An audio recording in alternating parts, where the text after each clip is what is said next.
Michael Brown was nominated by President Bush to a number of Homeland Security positions and twice confirmed by the Senate.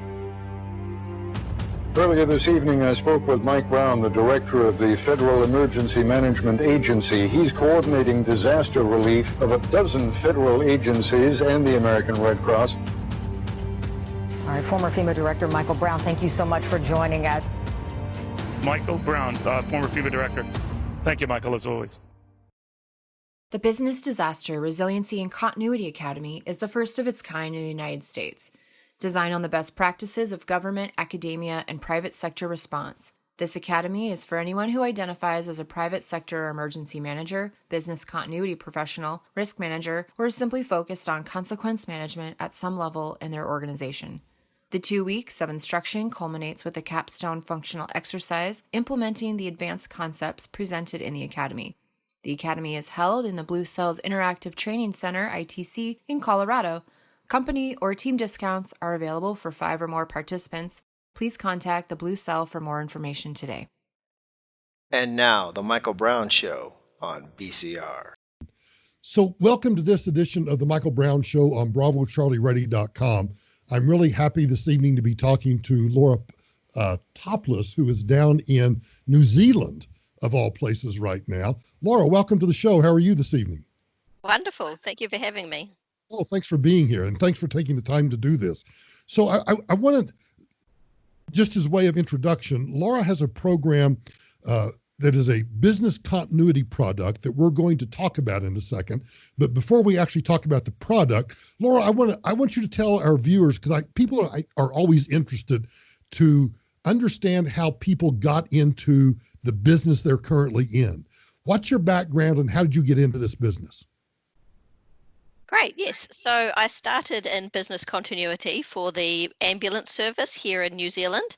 So we were doing a business continuity management rollout, and I was part of the initial rollout team as the business continuity coordinator.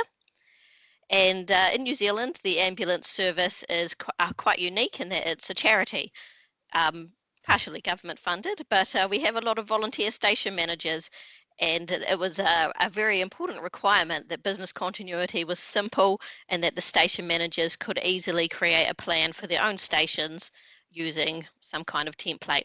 So that was our focus and how we rolled out the program across New Zealand, over 150 ambulance stations. And wow. It took a few years, but we got there in the end. And once you got there, did you realize that what you had done was a product that you could actually then take all over the world and do the same thing for the ambulance service, that you could now do that for businesses around the world? Absolutely. So prior to starting in this job, I worked for small and medium-sized businesses.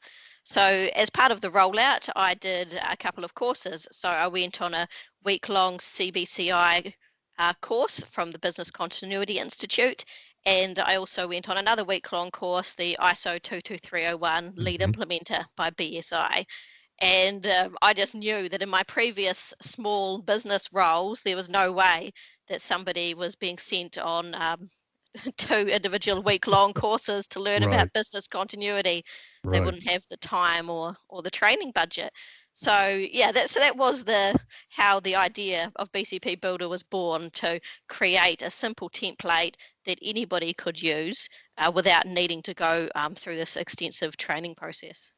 So tell me about the product itself. What is the product and how do people utilize it? So BCP Builder it's a simple software product. It's an online form. You fill it in just like a form. There's guidance included in it. It has 13 tabs across the top, and the idea is that each tab represents a significant element of the ISO 22301 standard, and that once you've completed all that information, you've got a robust business continuity plan. So what have you found in terms of worldwide? Is it a pretty good cross-section of both public sector and private sector organizations that are using it, or is it lean one way or the other? Who's using the product? Yeah, so it's primarily private sector, although for a while there I did have a consultant using it for a Department of Health. in the US where you are. So that was a bit of a public one there. And the majority are smaller businesses that use it for the single plan option, and they're US based and generally private companies. Okay. So when when you and I talked earlier, you gave a great example of you have a person who called you or reached out to you and said, to put it in the vernacular, the boss wants a business continuity plan tomorrow. Oh my gosh, what do I do? Tell me that story. Yes, so that was the call I had this morning, actually. So, yes, this woman is a contractor and she'd been asked to come in tomorrow and present her business continuity plan.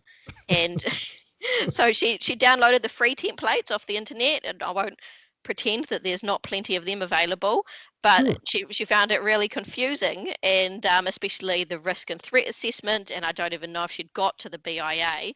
And so the idea of BCP Builder is that it really simplifies the process. I have examples from the Business Continuity Institute Horizon Scan report included in my risk and threat assessment. So it gives you an idea of what risks should I be thinking about, what are the most important risks that other companies are seeing. And yeah, so the idea is that you can create it quickly, but you should be developing it over time. So even if you do whip up a business continuity plan in the space of one day, the idea is that every small incident that you face in the future, you should be updating your plan and growing your plan, and you've got to start somewhere. So unlike which I know in crisis management, emergency management, this drives me crazy, but so many people develop plans and they go into a really nice binder and they get put on the shelf and nobody ever uses them. And then when something really bad happens, everybody's scrambling to find the plan, which at Blowing the that dust point, off it. right, exactly, which by that time is too late.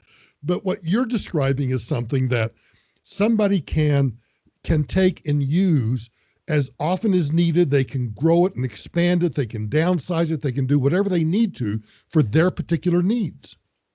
Exactly. I think a lot of plans are really filled with jargon and are difficult to understand, and people don't use them because they just don't actually understand how to use them. So the idea behind my product is that it's written by the people who are going to use it. It's written in their language, so they understand it, and the best way to get the most out of it is to use the plan regularly. Use it for every small incident. Put your electrician's details in there so that you're looking up the business continuity plan when you need to call the electrician. And then when that person's not available, you update the details so that everything is always kept up to date and you've got all that information in one place when you really need it. That's actually a great, I love that example, because business continuity is not necessarily about the big crisis that occurs. It's also about all those little things that occur where everybody is scrambling. I've always tried to preach that people need to understand who it is they reach out to for any particular thing that happens. And to your point, it might just be the electrician. Who's the electrician? And that goes into the plan. Absolutely. And if there's someone you use regularly, makes it easier if you've just got their details rather than someone going to in New Zealand, the old thing is the yellow pages, the old book. I'm sure you have a phone book, going through the phone book or Right. going to Google. Right. Yeah. So explain to the listeners. You've talked about it being, you have templates and you have all the tabs and everything. But if somebody they're listening to this, a week from now, 2 weeks from now, and they're going, oh my gosh, I really do need to get a business continuity plan together. How do they go about getting in touch with you or accessing the product that you have? So they just need to go to the website, bcpbuilder.com. There's a 7-day free trial where they can try the product, see if it's going to work for them. And then if they do decide to go ahead, then it's the price for a single plan is $297 per year. Okay. And then for that $297, they get a single plan for the year, but can they go in and amend that plan and change that plan, or is it a static plan? Absolutely. It's a login, so you get a client login. You can log in and out as many times as you like. you download your PDF however many times you like. So if it's a work in progress, you can download it, show it to people, get feedback, and then just carry on.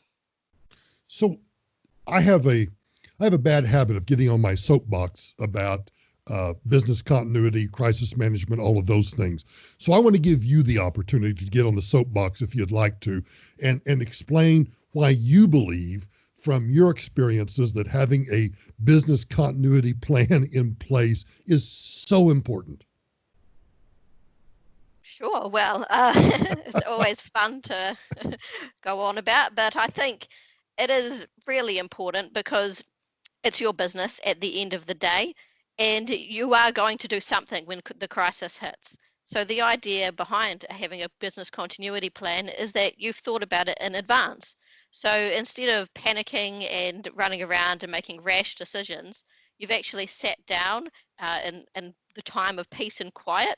You've discussed it with other people as well, because quite often, even if you're the manager or the CEO, if it's a small or medium-sized business, you might think that you know everything, but then when you start speaking to your other colleagues, you might realize there's some service level agreements in place that you haven't considered, different things that alter the plan. So it's really important that you socialize the plan Mm-hmm.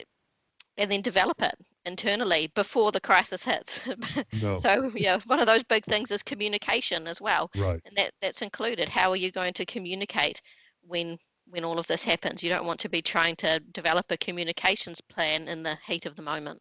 You would not believe how many times I give speeches around the world where I talk about get to know everybody, get to know your network before you're facing the fire.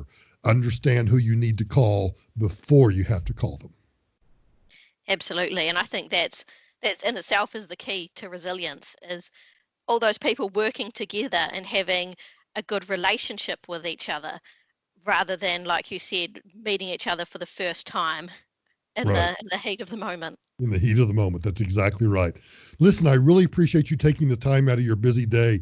Would you do me a favor and let everybody know one more time how to reach you and how to access the product?